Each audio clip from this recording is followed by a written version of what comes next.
Hello and welcome to part 3 of our voyage from Lisbon, Portugal to Lisbon, Portugal aboard the Silversea Silver NOVA.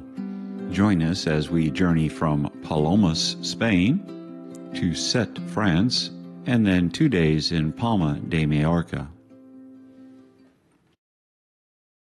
After docking in Palamos, we hopped on our bus after a quick breakfast and headed off to discover medieval Girona. The population of Girona is about 156,400. The city is a popular tourist attraction and was one of the several locations used in filming Game of Thrones. We started off with a cup of coffee and a dessert called a chouchou. This famous dessert was so named after a French dancer, Gasp fell in love with the daughter of a local baker. He was visiting the girl when the father came home unexpectedly, forcing him to hide in the closet. He was exposed when he sneezed, making a sound like shoo-shoo. He confessed to the baker that he loved the baker's daughter and promised him that he could make a lot of money with his family's recipe for a pastry, given to him only if he could continue dating the girl. The father relented and supposedly made his fortune selling the chouchou. The now ubiquitous dessert is sold throughout Girona.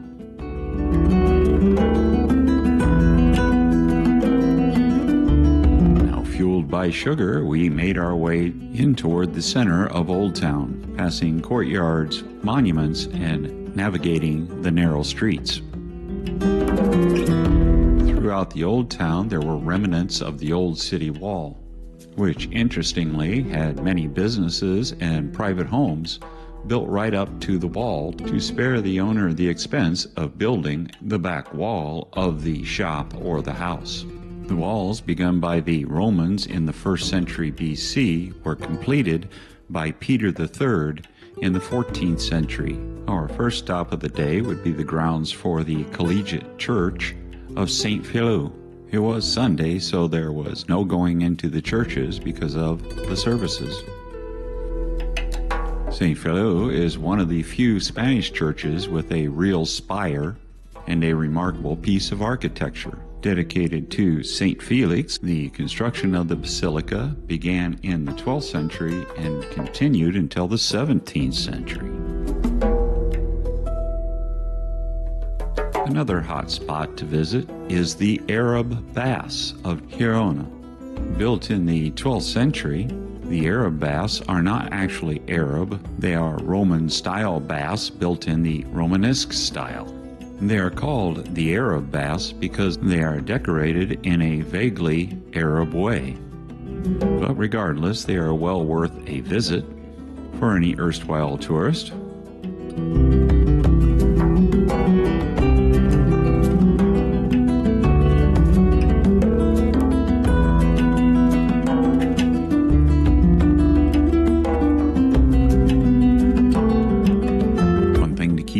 If you have mobility concerns, is that touring the entire facility will require some stairs, some of them quite narrow and hard to navigate, such as the circular stairs you see going up to the catwalk that will take you across or give you a good view of an interior courtyard, and the rooftops of the baths themselves, which on the day of our visit featured this oddly placed and lonely soccer ball perched on the roof.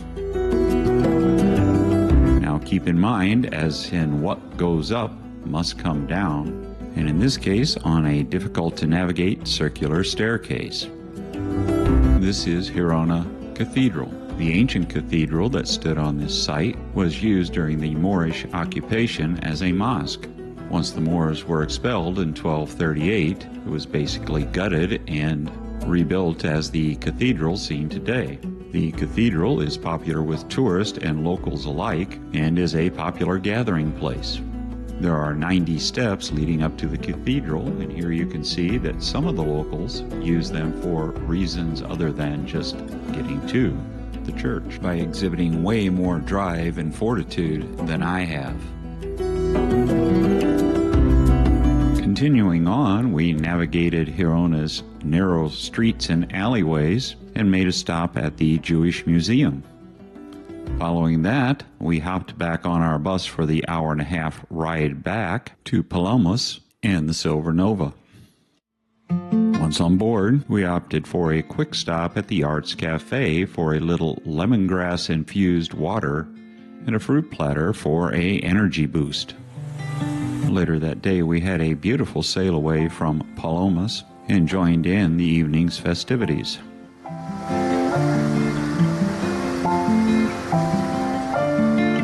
We started the evening with drinks in the Panorama Lounge, where my wife had her now standard pina colada and I had the bourbon-based paper plane. That evening we were once more back in La Terraza as Palamos receded and the sun set low.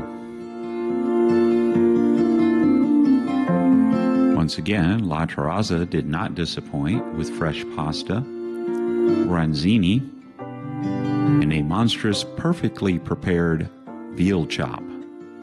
After dinner, it was off to the salt bar. Well, just because. Here I had a unique cocktail served by one of the best servers on the ship, Minelli. Made with ginger. She's perfect. With eagle rare. Oh, yeah. There you go. You made me very excited. Thank you. And tonight we went to the 10 o'clock showing of the McDonald Brothers in the Venetian Lounge.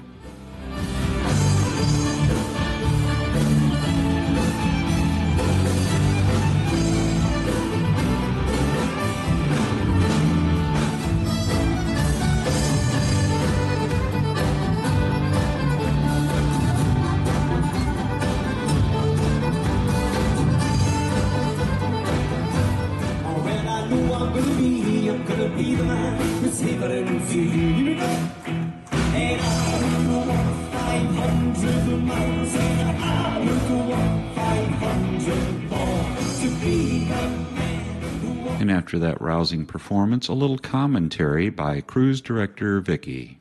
You want to go eat haggis? I heard it's not good, but I would eat haggis after watching that show. Are they? Big round of applause once again for them. Wow. Incredible. To be frank, I'm less likely to eat the haggis than I would be to drink the scotch. Obon, Glenmorangie, Glenfiddich, Glen Over the Edge, Glen anybody, Glen.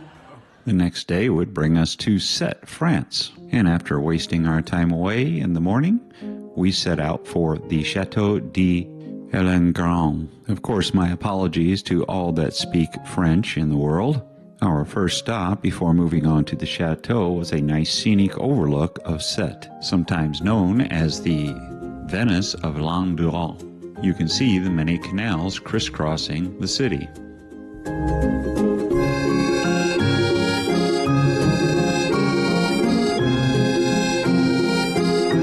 Mont St. Clair is also home to the tiny chapel known as Notre Dame de la Salle.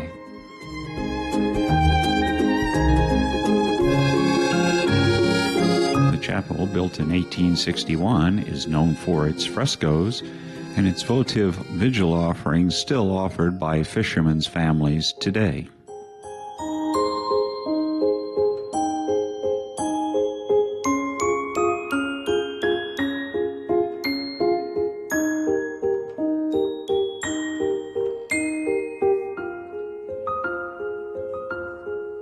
Nearby, we were taken to another scenic overlook of sorts, where we were told that the leaders of the community in the past would ascend Mount St. Clair to take a look at the coastline and make judgments on what community improvements were needed. From Mount St. Clair, we hopped aboard our trusty bus and headed off to our goal, Chateau d'Elengran. We were here for a tour of the chateau, but more importantly, a wine tasting.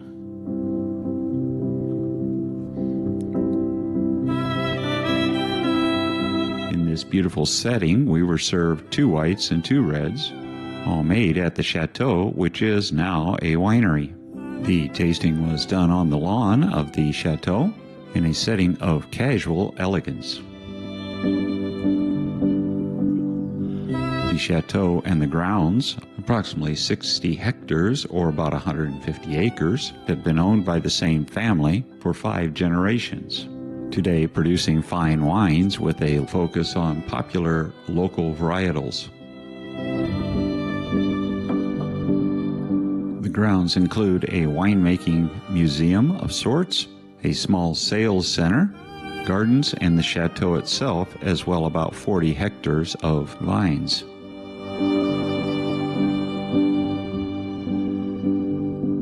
We wandered the grounds a bit after the wine tasting before heading off to the chateau for a tour of the house itself.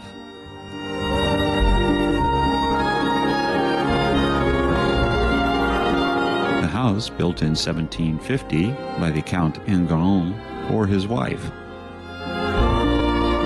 The cherubs decorating the outside carry on to the interior with intricately cast and sculpted figures around the perimeter of the ceiling. The house itself is a snapshot of what life must have been back in the 1750s, and it was here that I found our next set of formal clothes for the next formal night on the Silver Nova. The chateau was replete with artifacts from the 17 and 1800s, including some board and parlor games. Along with the games came a set of dueling pistols to take care of those nasty cheaters, and photographs from the Engrand family through the years. And after our tour, it was time to get on our bus and head back for a peaceful 1.5-hour journey back to the Silver Nova. Because of the length of this excursion, we had skipped lunch, so we fooled around for a while before heading off to Atlantide once more for dinner.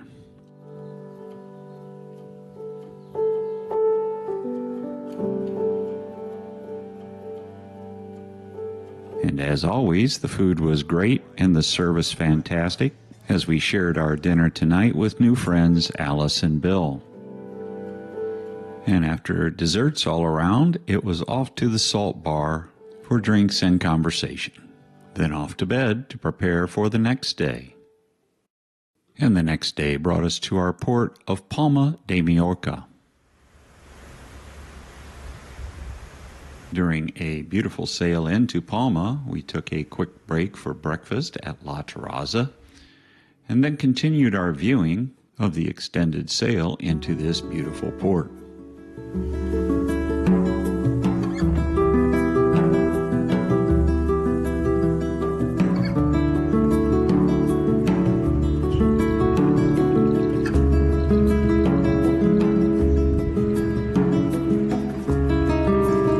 Shortly after we docked, we headed towards our bus and our excursion, which took us on a vintage train ride to the village of Sóller. Before making our journey to the train station, we made a quick stop just to eyeball the cathedral and palace grounds. From there, it was on to the train station, where we caught the Palma to Sóller train that has been in continuous service since 1912. Although it started life as a steam engine, in 1929 it was converted to an electric train. The train takes a beautiful path, cutting through the valleys and eventually rising up over the mountains and dropping into the village of Sóller. The train made a much quicker connection between Palma and Sóller and the close-by port of Sóller. Interesting buildings include Banco de Sóller and the Church of St. Bartholomew.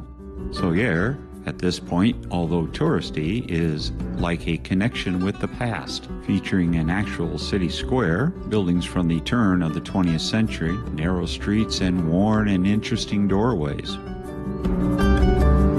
Boasting a full-time population of about 14,000, mostly dedicated to serving the huge influx of tourists as well as the locals.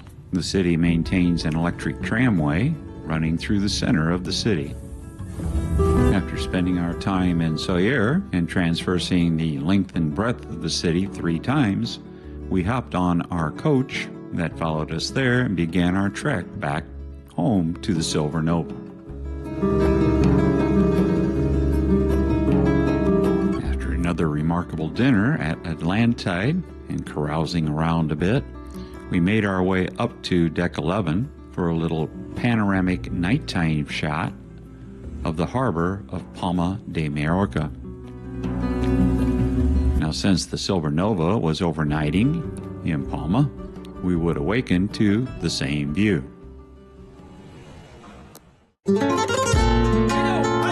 Day 2 in Palma brought another beautiful sunrise, a quick breakfast in La Terraza, and then on to our excursion for the day, our much anticipated tapas tasting. But before we will get on with the tasting of tapas, our bus took us to the top of the hill to Baviera Castle. To my disappointment, we didn't really go inside the castle, but just kind of looked down the mountainside at where we would be going, in the city of Palma. After a few minutes at the castle, we took our bus back down to Palma, where we would walk in the gardens skirting the cathedral and palace complex.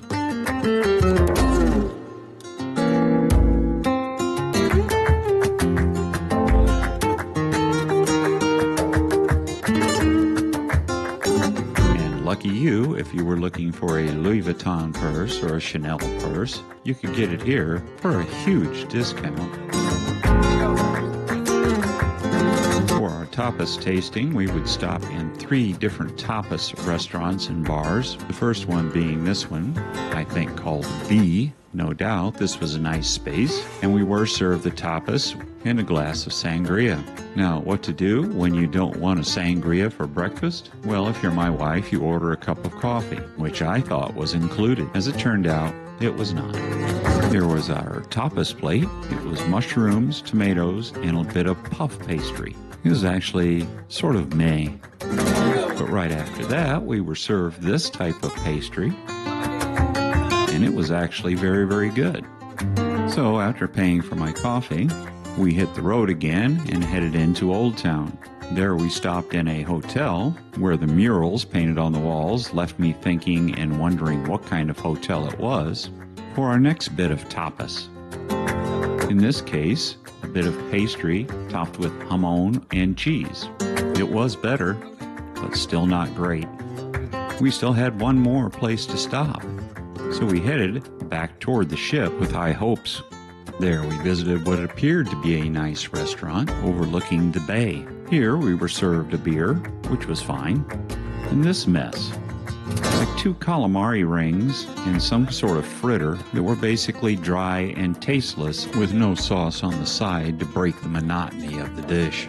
Well, I thought to myself this couldn't be the tapas that the locals eat, otherwise these restaurants would go out of business. As we returned to the Silver Nova, we nicknamed this tour the Trash Tapas Tour. After enjoying some shipboard activities, we went to the 6:30 show of Naki Ataman. This very interesting show featured music from around the world. Now I'll just shut up and let the maestro show you what it's all about.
a wonderful performance by Mr. Acumen, it was time for dinner once more.